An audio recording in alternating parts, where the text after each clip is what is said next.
Hi guys, welcome back to my new vlog. ಇವತ್ತು ನಾನು ಒಂದು ಸ್ಪೆಷಲ್ ಡಾಬಾ ಸ್ಟೈಲ್ ಮಸಾಲೆ ಚಾಯ್ ಮಾಡೋದು ಹೇಗೆ ಅಂತ ಹೇಳ್ತೀನಿ.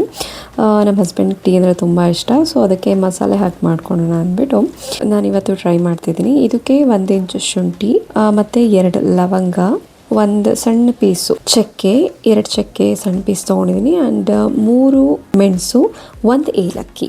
ಇದನ್ನೆಲ್ಲ ಮಿಕ್ಸ್ ಮಾಡ್ಕೊಂಡು ನಿಮ್ಮ ಮನೇಲಿ ಕುಟಾಣಿ ಇರುತ್ತೆ ಅಲ್ವಾ, ಅದರಲ್ಲಿ ಒಂದು 80%, 70% ಚೆನ್ನಾಗಿ ಜಜ್ಕೊಳ್ಳಿ. ಅದನ್ನು ತುಂಬ ಗ್ರೈಂಡ್ ಮಾಡೋದೇನು ಬೇಡ, ಒಂದು ಸ್ವಲ್ಪ 70 to 80% ಗ್ರೈಂಡ್ ಮಾಡಿಕೊಂಡ್ರೆ ಸಾಕಾಗುತ್ತೆ. ನಮ್ಮ ಕುಂದನ್ ಯಾವಾಗಲೂ ನಾನು ಈ ಥರ ಏನಾದರೂ ಮಾಡ್ತಿದ್ದೆ, ಅಮ್ಮ ನಾನು ಚೆನ್ನಾಗಿ ಜಜ್ತೀನಿ ಕಣಮ್ಮ ಅಂತ ಬಂದುಬಿಟ್ಟು ನಾನೇ ಜಜ್ತೀನಿ, ನೀನೇನು ಇದು ಮಾಡಿಬಿಡ ಸುಮ್ಮನೆ ಅಂದ್ಬಿಟ್ಟು ಅವನೇ ಎಲ್ಲ ತೊಗೊಂಡು ಜಜ್ಕೊಡ್ತಿದ್ದ. ಒಂದು 70% ಚೆನ್ನಾಗಿ ಇದು ಮಾಡಿಕೊಂಡ್ರೆ ಆಯಿತು. ಸೊ ಅವನು ರೆಡಿ ಮಾಡ್ದ. ನಾನಿಲ್ಲಿ ಒಂದು ಪಾತ್ರೆಗೆ ಸ್ವಲ್ಪ ಒಂದೇ 1 ಸ್ಪೂನ್ ಟೀ ಪೌಡರ್ ಮತ್ತು 1.5 ಗ್ಲಾಸ್ ನೀರು ಹಾಕಿದ್ದೀನಿ. ನಾನಿಲ್ಲಿ 3 ಗ್ಲಾಸ್ ಟೀ ಮಾಡ್ತಿರೋದ್ರಿಂದ 1.5 ಗ್ಲಾಸ್ ನೀರು ಹಾಕಿದ್ದೀನಿ. 1 ಗ್ಲಾಸ್ ಅಥವಾ 1.5 ಗ್ಲಾಸ್ ಹಾಲು ಹಾಕಿದರೆ ಆಯಿತು. ಇದನ್ನು ಚೆನ್ನಾಗಿ ಬಾಯ್ಲ್ ಮಾಡಬೇಕು. ನೀರು ಮತ್ತು ಟೀನ ಚೆನ್ನಾಗಿ ಕುದಿಸ್ಬೇಕು. ಅದ್ರದ್ದೆಲ್ಲ ಫ್ಲೇವರ್ ಬಿಟ್ಕೊಂಡಾದಮೇಲೆ 1 ಸ್ಪೂನ್ ನಾವು ಜಜ್ಜಿಟ್ಕೊಂಡಿದ್ವಲ್ಲ ಅದನ್ನು ಮಿಕ್ಸ್ ಮಾಡಬೇಕು. ಆ ಮಸಾಲೆ ಮಿಕ್ಸ್ ಮಾಡಿಬಿಟ್ಟು ಒಂದು ಸ್ವಲ್ಪ ಹೊತ್ತು ಚೆನ್ನಾಗಿ ಬಾಯ್ಲ್ ಮಾಡಬೇಕು. ಎರಡನ್ನೂ ಸೇರಿಸಿ ಲೋ ಫ್ಲೇಮಲ್ಲಿ ಬಾಯ್ಲ್ ಮಾಡಿ ಚೆನ್ನಾಗಿ ಅದ್ರ ಫ್ಲೇವರ್ ಎಲ್ಲ ಬಿಟ್ಕೊಳುತ್ತೆ.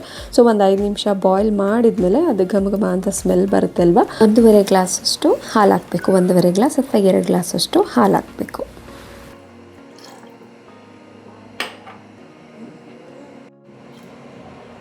ಹಾಕಿದ ಮೇಲೆ ಮತ್ತೆ ಒಂದು 5 ನಿಮಿಷ ಲೋ ಫ್ಲೇಮಲ್ಲಿ ಚೆನ್ನಾಗಿ ಬಾಯ್ಲ್ ಮಾಡಬೇಕು. ನಾನಿಲ್ಲಿ 1 ಗ್ಲಾಸ್ಗೆ 1 ಸ್ಪೂನಷ್ಟು ಬೆಲ್ಲ ಹಾಕ್ತಿದ್ದೀನಿ. ಈ ಬೆಲ್ಲಕ್ಕೆ ನಾವು ಕಾಯಿಸಿಟ್ಟಿದ್ದ ಹಾಲಿದೆಯಲ್ಲ, ಮಸಾಲೆ ಹಾಕಿ ಅದನ್ನು ಹಾಕಬೇಕು ಲಾಸ್ಟ್ಗೆ. ಬೆಲ್ಲ ಹಾಕಿ ಕುದಿಸೋಕೆ ಹೋಗ್ಬಿಡಿ, ಒಂದೊಂದು ಸಲ ಹಾಲು ಒಡೆದೋಗ್ಬಿಡುತ್ತೆ. ಸೊ ಅದಕ್ಕೋಸ್ಕರ ಗ್ಲಾಸ್ಗೆ 1 ಸ್ಪೂನ್ ಯಾವಾಗಲೂ ಬೆಲ್ಲ, ಪುಡಿ ಮಾಡಿದ ಬೆಲ್ಲ ಇಟ್ಕೊಂಡಿರಿ ಯಾವಾಗಲೂ. ನಾನು ಯಾವಾಗಲೂ ಪುಡಿ ಮಾಡಿಟ್ಟಿರ್ತೀನಿ ಬೆಲ್ಲನ ಫ್ರಿಜ್ಜಲ್ಲಿ. ಅದನ್ನು ಹಾಕಿಬಿಟ್ಟು ಅದ್ರ ಮೇಲೆ ನಾವು ಹಾಲನ್ನ ಹಾಕ್ಬಿಟ್ಟು ಮಿಕ್ಸ್ ಮಾಡಿದರೆ ಚೆನ್ನಾಗಿರುತ್ತೆ. ಟೇಸ್ಟ್ ಮಾತ್ರ ನಿಜವಾಗ್ಲೂ ಸಖತ್ತಾಗಿರುತ್ತೆ. ನೀವು ಒಂದ್ಸಲ ಮನೇಲಿ ಟ್ರೈ ಮಾಡಿ. ನಮ್ಮ ಕುಂದನಂತೂ ಆಟ ಆಡೋದ್ರಲ್ಲಿ ತುಂಬ ಬ್ಯುಸಿ. ಅಮ್ಮ ನಾನು ನೋಡು ಫಾಸ್ಟಾಗಿ ಓಡಿ ಬರ್ತೀನಿ, ಈ ರೀತಿ ಎತ್ತೀನಿ, ನೀನು ವೀಡಿಯೋ ಮಾಡು ಓಕೆನಾ ಅಂತ ಹೇಳ್ತಿದ್ದ. ಸೊ ಆಯಿತು ಕಣಪ್ಪ ವೀಡಿಯೋ ಮಾಡ್ತೀನಿ ಅಂದ್ಬಿಟ್ಟು ನಾನು ವೀಡಿಯೋ ಮಾಡ್ತಿದ್ದೆ. ಇವನು ಮನೇಲಿದ್ದರೆ ಯಾವಾಗಲೂ ಆಟ ಆಡೋದು, ಓದೋದು ಮಾತ್ರ ಸ್ವಲ್ಪ ತುಂಬ ಕಡಿಮೆ. ಅಮ್ಮ ರಾತ್ರಿ ಓದ್ತೀನಿ, ಆಮೇಲೆ ಸಂಜೆ ಓದ್ತೀನಿ ಅಂತ ಹಾಗೆ ಟೈಮ್ ಮುಂದಕ್ಕೆ ಹಾಕ್ತಾನೆ ಇರ್ತಾನೆ. ನಾನು ಇವತ್ತು ಒಂದು ತುಂಬ ವರ್ಷದಿಂದ ಒಂದು ಕಲೆ ಆಗಿಬಿಟ್ಟಿತ್ತು. ಇದು ಶರ್ಟಲ್ಲಿ ಹೋಗೇ ಇರಲಿಲ್ಲ, ಆ್ಯಂಡ್ ಗೋವಾಗೆಲ್ಲ ಹಾಕ್ಕೊಂಡು ಹೋಗಿದ್ದೆ. ತುಂಬ ಬೀಚೆಲ್ಲ ಗಲೀಜಾಗಿತ್ತು. ಮತ್ತು ಒಂದಿನ ಈ ಕಾಲರೆಲ್ಲ ಗಲೀಜಾಗಿದೆಯಲ್ಲ, ಅದು ಏನು ಮೆಹಂದಿ ಹಾಕ್ಕೊಂಡಿದ್ದು ವೈಟು ಮಿಸ್ ಆಗಿಬಿಡ್ತು. ಅದೆಲ್ಲ ಇದು ಎಷ್ಟು ಮಾರ್ಕ್, ಇದು ಹೋಗೇ ಇರಲಿಲ್ಲ. ಎಷ್ಟೊಂದು ವರ್ಷ ಆಯಿತು. ಇದು ನನ್ನ ಫೇವ್ರೆಟ್ ಶರ್ಟ್ ಹಾಗೆ ಇಟ್ಟಿದೆ. ಸೊ ಅದಕ್ಕೋಸ್ಕರ ಇವತ್ತು ನಾನಿಲ್ಲಿ ತೋರಿಸ್ತಾ ಇದ್ದೀನಲ್ಲ ಈ ಪ್ರಾಡಕ್ಟ್, ಇದು ರಿನ್ ಆಲಾ ಅಂತ. ಇದು 45 ರುಪೀಸು. ಇದೊಂದು ಒಳ್ಳೆ ಪ್ರಾಡಕ್ಟ್ ಅಂತ ಹೇಳ್ತೀನಿ. ನಿಮ್ಮ ವೈಟ್ ಶರ್ಟ್ ಅಥವಾ ಯೂನಿಫಾರ್ಮ್ ಡ್ರೆಸ್ ಯಾವುದೇ ಆಗಿರ್ಬೋದು, ತುಂಬ ಏನು ಕಲೆ ಆಗಿದ್ರು ಈ ರಿನ್ ಆಲಾದಲ್ಲಿ ಹೋಗುತ್ತೆ. ನಾನು 1 ವರ್ಷ 2 ವರ್ಷದಿಂದ ಈ ಶರ್ಟ್ ಇಟ್ಟಿದ್ದೆ. ಸೊ ಇವತ್ತು ತರಿಸ್ಬಿಟ್ಟು ಇದನ್ನು ಕ್ಲೀನ್ ಮಾಡಿದ್ದೀನಿ.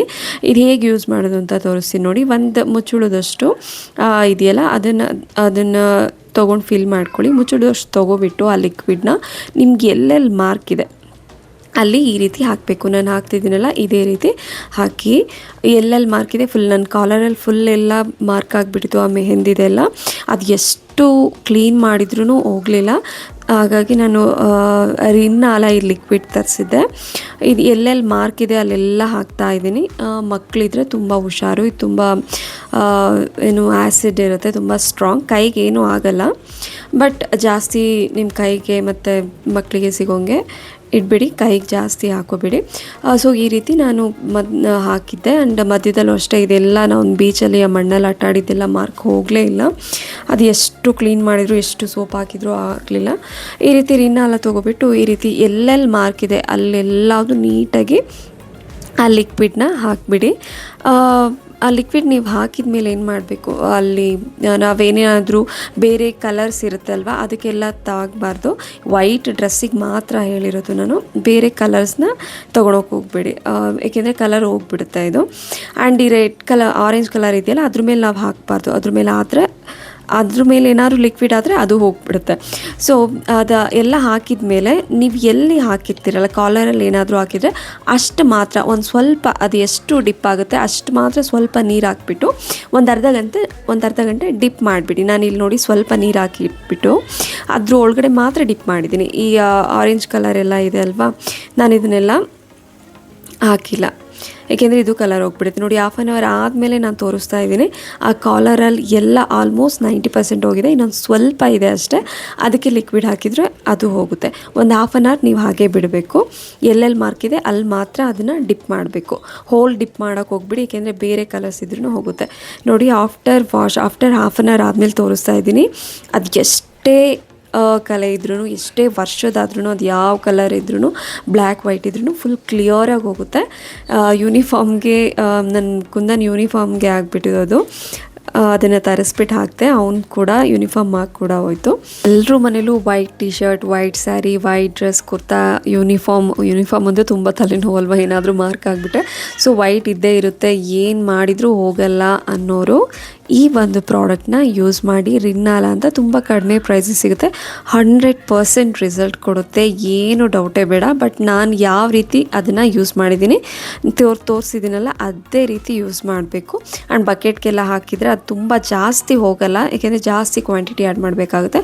ಅದ್ರ ಬದಲು ನಾವು ಈ ರೀತಿ ಮಾಡಿದರೆ 100% ರಿಸಲ್ಟ್ ಕೊಡುತ್ತೆ. ನೋಡಿ, ಅದು ಗಲೀಜ್ ಎಲ್ಲ ಹೋದಾದ್ಮೇಲೆ ಹಾಫ್ ಆನ್ ಅವರ್ ಆದಮೇಲೆ ನನ್ನ ಶರ್ಟ್ ಎಷ್ಟು ಕ್ಲಿಯರಾಗಿ ಕಾಲರ್ ಎಲ್ಲ ಕ್ಲೀನಾಗಿದೆ ಅಂತ. ಸೊ ನನ್ನ ಶರ್ಟ್ ತುಂಬ ವರ್ಷದಿಂದ ಕ್ಲೀನ್ ಮಾಡೋದಿತ್ತು, ಅದು ಕ್ಲೀನ್ ಮಾಡಲಿಲ್ಲ, ಈಗ ಕ್ಲೀನ್ ಆಯಿತು.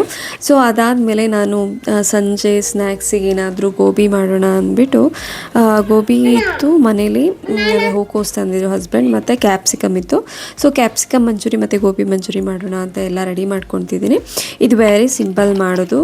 ಕಾರ್ನ್ಫ್ಲೋರ್ ನಾನಿಲ್ಲಿ 2 ಸ್ಪೂನ್ ಕಾರ್ನ್ಫ್ಲೋರ್ ಮತ್ತು 2 ಸ್ಪೂನ್ ಮೈದಾ ಹಿಟ್ಟು ಮತ್ತು 2 ಸ್ಪೂನ್ ಅಕ್ಕಿ ಹಿಟ್ಟು, 1 ಸ್ಪೂನ್ ಖಾರದ ಪುಡಿ, ನಿಮ್ಮ ಮನೇಲಿ ಎಷ್ಟು ತುಂಬ ಖಾರ ಇದ್ದರೆ ಒಂದು ಅರ್ಧ ಸ್ಪೂನ್ ಹಾಕ್ಕೊಳ್ಳಿ, ಮತ್ತು ಉಪ್ಪು. ನಾನಿಲ್ಲಿ ಸೋಡಾ ಏನು ಆ್ಯಡ್ ಮಾಡಿಲ್ಲ. 1/4 ಸ್ಪೂನ್ ಶುಂಠಿ ಬೆಳ್ಳುಳ್ಳಿ ಪೇಸ್ಟ್. ಸೊ ಇಷ್ಟನ್ನ ಆ್ಯಡ್ ಮಾಡಿ ಚೆನ್ನಾಗಿ, ಮತ್ತು ಲಾಸ್ಟಿಗೆ 1-2 ಸ್ಪೂನ್ ಈ ಮಂಚೂರಿ ಕ್ಯಾಪ್ಸಿಕಮ್ ಮಂಚೂರಿ ಮಾಡ್ಕೋಬೇಕು ಅಂದರೆ ಲಾಸ್ಟ್ಗೆ 2 ಸ್ಪೂನ್ ಕಡಲೆ ಹಿಟ್ಟನ್ನು ಹಾಕ್ಕೊಂಡಿದ್ದೀನಿ ಲಾಸ್ಟಿಗೆ. ಇದೆಲ್ಲ ಮಿಕ್ಸ್ ಮಾಡಾದ್ಮೇಲೆ ಲಾಸ್ಟಿಗೆ ಹಾಕ್ಕೊಂಡು ಮಿಕ್ಸ್ ಮಾಡೋದು. ಸೊ ಈ ರೀತಿ ಒಂದು ಸ್ವಲ್ಪ ಗಟ್ಟಿಯಾಗಿ ಈ ರೀತಿ ಮಿಕ್ಸ್ ಮಾಡ್ಕೋಬೇಕು. ಆಮೇಲೆ ಎಣ್ಣೆ ಚೆನ್ನಾಗಿ ಬಾಯ್ಲ್ ಆದಮೇಲೆ ಇದನ್ನು ಹಾಕಿದರೆ ಕ್ಯಾಪ್ಸಿಕಮ್ ಮಂಚೂರಿ ರೆಡಿ ಆಗುತ್ತೆ.